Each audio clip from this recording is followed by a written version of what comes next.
Repórteres com o Thiago Salazar, que está na nossa redação. Boa noite, Salazar. O Corinthians vai ter uma maratona de jogos em abril. Quer dizer que o Vitor Pereira não vai ter muito tempo depois dessa semana, né, Salazar? Ele já sabe disso? Já está consciente? Ou alguém precisa desenhar para ele como que é o nosso calendário? Boa noite. Boa noite, Michele, amigos do Gazeta Esportiva. É por aí, Michele. A gente falou ontem desse período que o Vitor Pereira vai ter de treinos aí por causa da eliminação no Campeonato Paulista. E é bom que ele tire as suas impressões, aproveite esse momento para ajustar o time, porque o Corinthians, depois disso, vai entrar numa maratona muito pesada. Vamos mostrar na tela para o torcedor entender melhor.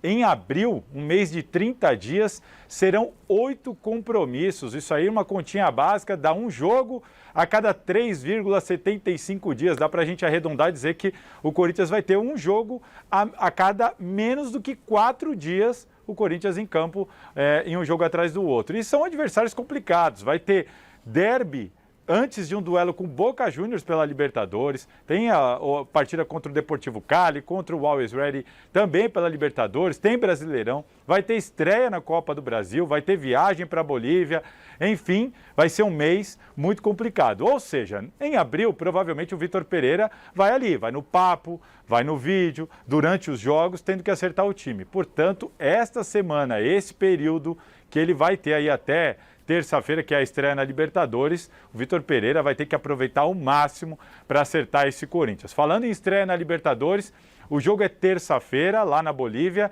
contra o Always Ready, como eu já falei, e o Corinthians ainda não fechou a logística. A tendência é que o Corinthians viaje para Santa Cruz de la Sierra, em voo fretado, e suba para o município de El Alto, a 4.000 metros de altitude, onde vai ser o palco do jogo, só no dia da partida. O Corinthians deve fazer essa viagem no dia da partida para tentar amenizar um pouco ali o efeito justamente da altitude, que todo mundo sabe, tem o efeito da bola, mas também tem muito o efeito do cansaço. O William e o Fagner são dúvidas, o Fagner confirmado ontem com uma lesão de grau 1 no músculo da coxa esquerda, o William tem um problema no quadril, a gente ainda não sabe se esses jogadores serão utilizados e fica aí um certo mistério no ar.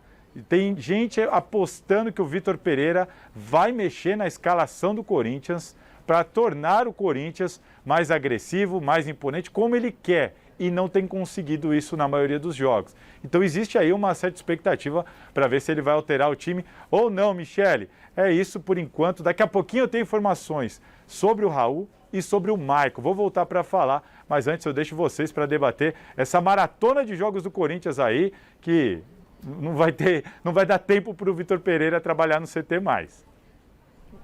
Mas ele já tinha que saber que era assim, né, Flávio, também, né? Mas tem assim, ó, o Corinthians, ele fala, não, o Corinthians tem um elenco maravilhoso, vários jogadores que atuaram em Copa do Mundo, tudo verdade. Só que não bate a idade dos caras com a intensidade que o Vitor Pereira quer dar ao time. Não bate, não tem como fazer isso. E no treino também, pelo que o Chico Lang falou, está sendo bem intensos os treinamentos dele. E é assim, é desse jeito que ele trabalha. Foi por isso que o Corinthians insistiu, segundo ele mesmo disse, o Corinthians desmentiu, 5 vezes para que ele viesse, pagando uma grana pesada, porque queria um técnico que trabalhasse com intensidade, com marcação alta, saída rápida de 3, jogo rápido pelos fundos, que já ficou muito claro, retomada rápida de bola, já ficou muito claro que o Corinthians não consegue fazer isso com esses jogadores, que são jogadores de um nível técnico muito bom, mas que não dá para fazer taticamente aquilo que o Vitor Pereira quer. Portanto, ele vai ter que mexer no time. Isso que o Salazar falou, muita gente está falando e tal. Eu não vejo alternativa para o Corinthians se não mexer no time. Vai ter que tirar algumas dessas peças importantes, botar uma molecada, né, botar uns caras mais jovens e mesclar. Não tem como jogar com todos os veteranos da maneira que o Vitor Pereira gosta de jogar. Tem que utilizar bem a experiência desses veteranos, né? Mesclar com a juventude, parece que o Vitor Pereira começa a enxergar isso, porque chama já alguns garotos da base, tem dado oportunidade a garotos, o próprio Adson tem aparecido, o Mosquito, que também é novo, tem aparecido. Essa é a receita. Essa história do calendário, não, o que está acontecendo com o Vitor Pereira acontece com todo o técnico brasileiro. E olha que poderia ser pior se o Corinthians tivesse chegado na final do Campeonato Paulista. Isso. Então, se você pegar lá antes de assinar o contrato, você vai ver, ó, o Corinthians vai disputar a Copa do Brasil, vai disputar o Campeonato Brasileiro, vai disputar a Libertadores, estava disputando o Campeonato Paulista. não é? E o calendário do Brasil é essa loucura. Se ele não quisesse enfrentar essa maratona, com todo respeito, fosse treinar o Juventus da Moca, o meu Londrina.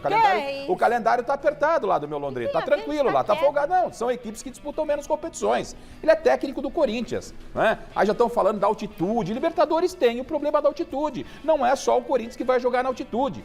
Parece que pro Corinthians, ó, coitado do Corinthians nada, é do jogo, o Corinthians está devendo uma resposta. É verdade que o Vitor Pereira chegou agora, tem que dar tempo para ele trabalhar, ele está enxergando os problemas que tem o Corinthians, mas tudo que ele está passando é previsto, estava no papel, estava no pacote. Muito bem, chega de ansiedade, torcedor são paulino. José Paes chega ao vivo para falar sobre a entrevista.